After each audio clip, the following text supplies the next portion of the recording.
الله قبول دارن. یکی دایجه میگه که من ربک به معنای است که تو در دنیا کی را عبادت میکردی؟ کی را معبود خود میدونستی؟ یعنی با کی سر به سجده میزدی؟ به معنای همین سوالش میکنن. یعنی در دنیا تو کی را عبادت میکردی؟ کی را معبود حقیقی خودت میدونستی؟ قبر ای شیخ یا که الله معبود حقیقی میدونستی؟ اگر انسان که الله میشناخت و فقط در یاد الله بود، فقط ذکر الله میکرد، از اطاعت الله بیرون نبود، فقط در عبادت بود، یعنی الله حقش میدونیست. حقوق الله اینه که هر چیزی که الله بگه اطاعت میکنی، امرش به جا میاری، چیزی که الله سبحانه و تعالی حرام میگه او دور میستی. و اولین سوال امین از القبر برادر، میگه پروردگاری کی تو کیست؟ اگر انسان مسلمان بود، انسانی که الله شم میشناخت، میگه ربی الله، یعنی پروردگار من الله است، او ذاتی که من پیدا کرده است، او ذاتی که برای من حیات داده است، فرزند است، رزق داده است، منو الله. یعنی تلفظ کردن الله به زبان آسان میشود. اگر در دنیا تو الله عبادت میکردی، ذکر الله میکردی، یک شیخ میگه یک انسان در سکرات الموت بود، فریاد میکرد حضرت بیا. انسان در وقت سکرات الموت تلقین کلمه‌اش که کلمه‌اش بگو لا اله الا الله، وقتی میگه که به مو آدمی میمرد تلقین کلمه‌اش میکرد، او مردک میوغید، پامیدور نایخه میسته، بودرینگ نایخه سومه، یعنی همو حیاتش همی بود در بازار فقط میوغید. بعد در وقت مردنش هم همو لفظا را تلفظ میکرد. امروز اما در دنیا الله بگیم و در یاد الله باشیم، در مرگ همو چیز ما تلفظ میکنیم. الله اکبر.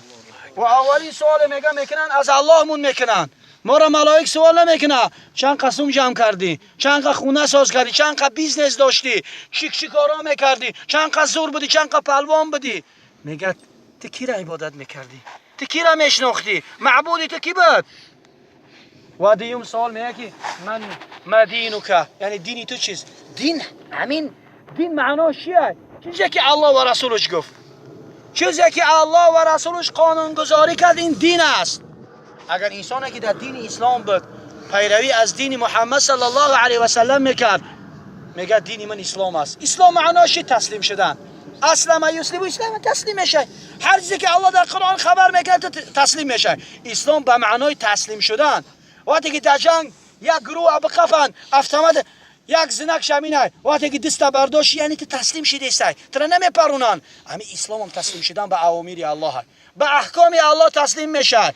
الله میگه نماز بخون، تسلیم میکنی، میگه نماز میخونم. الله میگه روزه بگیر، روزه میگیری. الله میگه قدرت داشته باشی حج کن، حج میکن.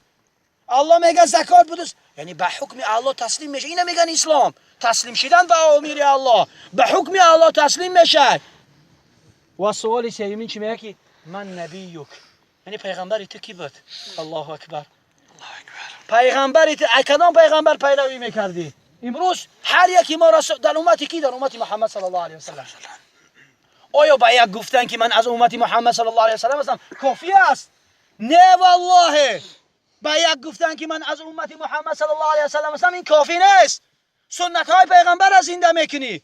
طبق پیغمبر صلی الله علیه و سلم زن میگیری، طبق گفته های پیغمبر نماز میخونی، طبق گفته های پیغمبر معامله اجتماعی همه امور. برای الله سبحانه و تعالی در قرآن چی میگه؟ بهترین نمونه برای شما محمد صلی الله علیه و سلم است. ما دیگه نمونه نداریم. نمونه ابرزه دیگه پدرشن محمد صلی الله علیه و سلم دیگه یگان کس نمونه شدن نمیتونه. نه حافظ، نه رقاصه، نه یوفسی مثل یگان کس نمونه شدن نمیشه.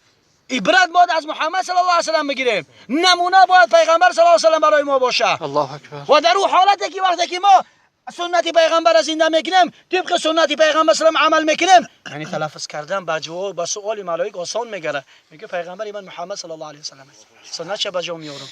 و امین محمد صلی الله علیه و سلم است که برای این امت روز قیامت میخزه و شفاعت میکنه. دیگه پیغمبر رو و گردن نمیگیرن، پیش حضرت آدم میروند، میگن اولین آدم اولین پیغمبر هستی، بیا از این حالت از این دهشت ما را نجات بدو، برای پیش الله و از الله برای ما شفاعت طلب کن. گفت نمیتونم تو شفاعت کردن و قدرتم ندارم که به سوی الله برم از شما شفاعت کنم. برای چی؟ برای الله وقتی که من در جنت داخل کرد گفت به همین درخت نزدیک نشه، به همین درخت گفت نزدیک نشه. و من گپی الله نگرفتم، به همین درخت نزدیک شدم و الله من از جنت بیرون کرد و من حیا میکنم به سوی الله برم.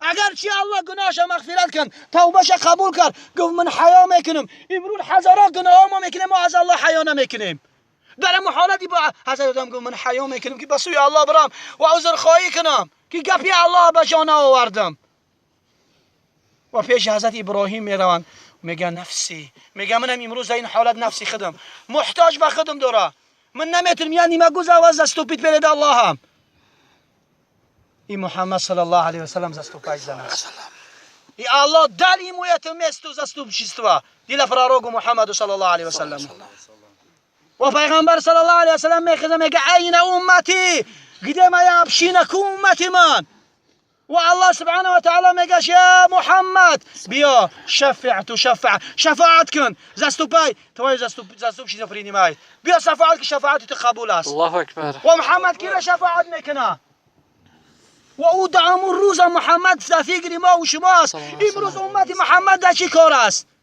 امروز امت محمد سنت محمد را ترک کرده است در دم دنیا در دم خواهشات نفسانی و محمد هم در امو حالت دهشت در امو حالت وزمینی در فکر این امت ما و شما است و الله این مقام شفاعت براش عطا میکنه و محمد صلی الله علیه و سلم شفاعت میکنه و ما دعا میکنیم الله شفاعت محمد صلی الله علیه و سلم نصیب ما و نصیب برادر بگردونه و الله دعا میکنیم یا الله دعای ما را به درگاهت قبول فرما یا الله اگر ما چی گناه ها داشته باشیم گناه های ما را به رحمتت مغفرت بکن یا الله قبر این برادر را پر نور بگردان یا الله قبر این یکی از باغهای جنت بگردان چنانچه پیغمبر صلی الله علیه و سلم میگه قبر یکی از شقری های دوزخ میشود یکی از باغهای جنت میشود اولین قدمی بشریت از همین قبر شروع میشود اگر در همین جا خوب باشه عملای دیگه هم خوب میشود و برای همین ان شاء الله دعا میکنیم که